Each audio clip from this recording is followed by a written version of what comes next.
for joining me once again here on Talkin Fight for another episode of Boxing News Today. Let's start off with a couple of updates with respect to Cinco de Mayo. As you all know, Canelo Alvarez is going to be fighting Jaime Munguia, and it's going to be one heck of a bout. This particular article that I found on boxing247.com is all about the fights that have taken place for Canelo on the Cinco de Mayo weekend. For example, he's had 8 or 9 fights, but in order for them taking place, here are his previous Cinco de Mayo fights. Shane Mosley back in 2012, James Kirkland 2015, Amir Khan 2016, Julio Chavez Jr. 2017, Danny Jacobs 2019, Billy Joe Saunders 2021, Dimitri Bivol 2022, and John Ryder 2023. Probably of note there would be the one he lost was against the 175-pounder Dimitri Bivol.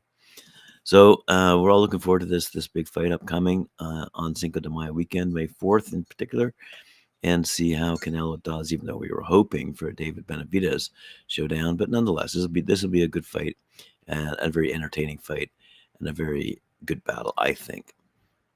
Or Canelo's going to knock him out in the first round. Anyway, upcoming as well, something that was delayed due to an injury. Erik Bazinyan is going up against Shakeel Phinn in Montreal, upcoming in a couple of days' time. That's taking place at the Casino de Montreal. Let's have a quick look here. Erik Bazinyan is 32-0. Looks to notch another defense in his North American Boxing Federation super middleweight title against the surging challenger Shakeel Phinn, 26-3-1. After, as I said, the bout was previously delayed owing to illness on Bazinyan's end. It'll be broadcast live on ESPN Plus, by the way, at 7 p.m. Eastern Time. As I said, May 2nd. UK viewers, believe you can look forward to it at 11 p.m. Eastern Time. So he's Bazinyan. He's yet to suffer a loss in his professional career. He's currently rated at number 6 by Ring Magazine, yet remains under the radar of many boxing fans, likely owing to a resume lacking in recognizable names. His stoppages are impressive and his talent is evident. If he's to win come Thursday, his sights should be set much higher, given his division is rich with talent and competition. His challenger, by the way, Shakeel, the Jamaican juggernaut Phinn, is currently on a 5-fight winning streak and appears confident in his ability to beat Bazinyan. The 33-year-old is sure to give the champion difficulty. He's also looking to make a name for himself in the division as well. Another name to mention here on that card, 9-0 super featherweight Thomas Chabot. He'll be looking to impress against 6-1-1 Alfredo Jimenez Espizo. Very good stuff. Another super featherweight, Avery Martin Duval, bills himself as the future with a 10-0-1 record. 22 years old. Seems pretty promising. All right. Lauren Price, who's getting ready to fight Jess McCaskill. I believe this is only going to be her 7th fight, professionally speaking. But anyway, and after Jess McCaskill hopes to target Natasha Jonas and Sandy Ryan on the road to a glistening legacy as one of boxing's most dominant figures. I guess that's according to her. Anyway, the Olympic champion will fight for a world title for the first time in her career on May 11th, when she challenges McCaskill for the WBA, IBO, and Ring Magazine World Welterweight titles in Cardiff. It'll mark just the 7th fight. Yeah, so I was right. It'll mark just the 7th fight of her rapidly moving professional career, with Price having set out to bring big-time boxing back to Wales by emulating the influence of Katie Taylor in Ireland. Good for her. In other women's boxing news, there was a Golden Boy card recently where we saw, I believe, Vergil Ortiz clobber Thomas Delorme, but on that card was also Marlen Esparza, 14-1, now 14-2, who, when she was weighing in, missed weight by a full 2 pounds for her mandatory rematch against Gabriela Arenas, who's 14-1, who is now 15-1, because Arenas beat Esparza by not making weight. Esparza, it should be noted, lost her WBA, WBC, and WBO flyweight titles. And therefore, I suppose we're not going to see the Gabriela Fundura fight for all the belts. Anyway, moving along. Another young lady winning, Beatriz Ferreira. Ferreira spent years traveling the world and fighting the very best during a long, hard, ultimately outstanding amateur career. But now the 31-year-old Brazilian fought Argentina's Yanina Lescano on Saturday. Didn't only secure her vacant IBF lightweight title, but also completed the first part of what Ferreira hopes will be a truly historic double. Ferreira encountered some brave resistance from Lescano, but her relentless aggression eventually proved too much for the Argentinian. Ferreira was well on top when the fight went to the judges' scorecards after an accidental clash of heads opened a huge gash over Lescano's eye. Officially, Ferreira became a world champion with a 6-round technical decision, but in reality, the clash of heads probably prevented her from winning the title in much more conclusive fashion. Vasily Lomachenko has arrived in Australia ahead of his May 12th fight against hometown fighter and former unified lightweight champ George Kambosos Jr. in their battle set up for the RAC Arena in Perth. The vacant IBF lightweight title will be at stake for the Lomachenko-Kambosos fight, and that makes it much more interesting, I suppose. It might take a miracle for Kambosos to win this fight against the more accomplished and talented former 3-division world champion Lomachenko. However, Kambosos Jr. is certainly fighting in the right place to win a decision. You have to figure that if the fight goes to cards, Kambosos Jr. will likely have his hand raised.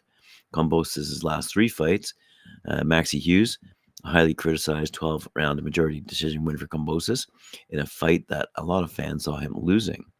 Devin Haney, twice, 2 consecutive defeats. Some boxing fans see Kambosos as unworthy of fighting for another world title, given he's lost 2 of his last 3 fights. He's coming off a questionable 12-round majority decision over Maxie Hughes, and that fight took place last July.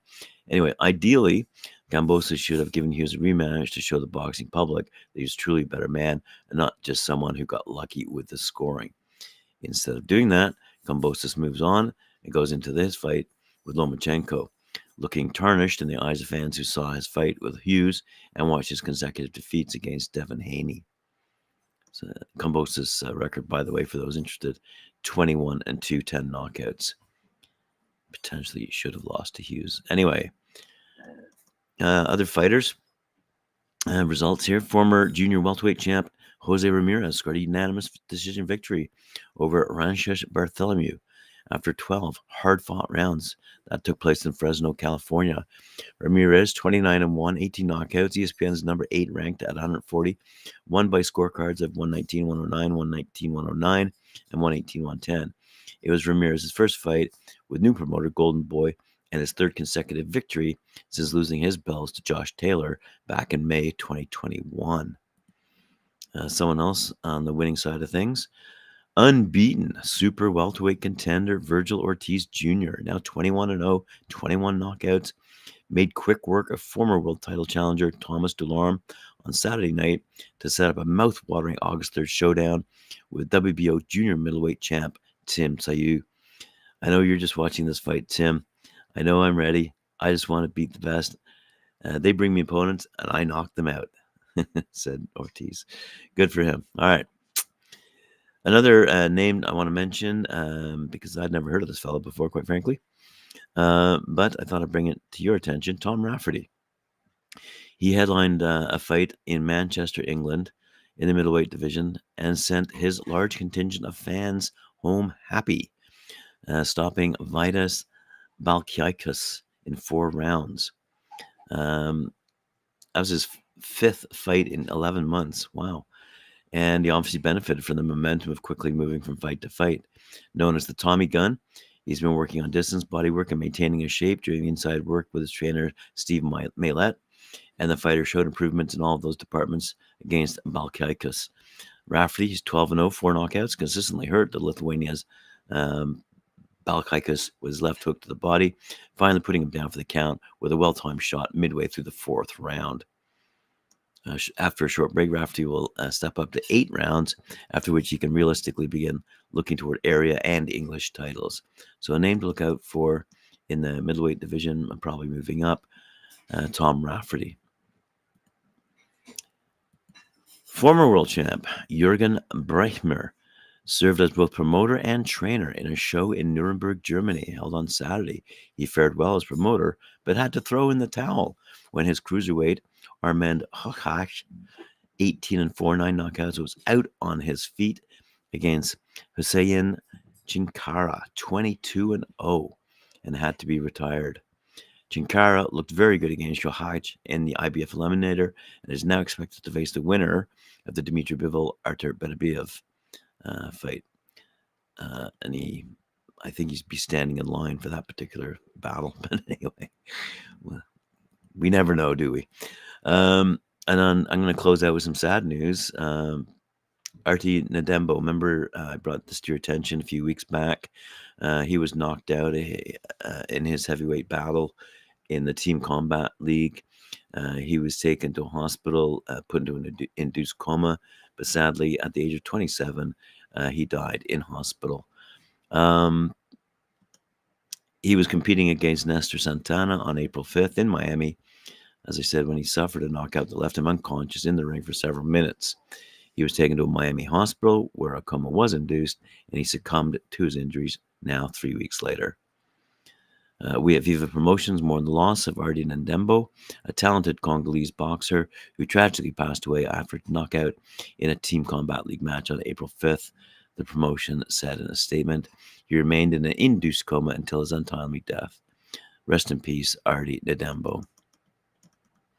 Jeff Mayweather, the uncle of legendary boxer Floyd Mayweather, is a member of the Las Vegas Hustle team that Ndembo represented in the Team Combat League and was ringside for the fight against Santana. He said, "Boxing is a sport where you grew up watching it and loving it, but there's so much risk involved. Anyone can lose their life in boxing when something like this happens. It wakes up the entire world. I don't think boxing is a bad sport because you can die in any sport. You drive a race car at 200 miles an hour. If it slides, you're going to die too. You can die in any sport, but boxing is a brutal sport." Well, fight fans, that wraps it up here for another episode of Boxing News Today. Thank you very much for joining me. Appreciate it. Remember to like, share, subscribe, hit that notification bell, and we'll see you again on talkinfight.com. Thanks for joining me.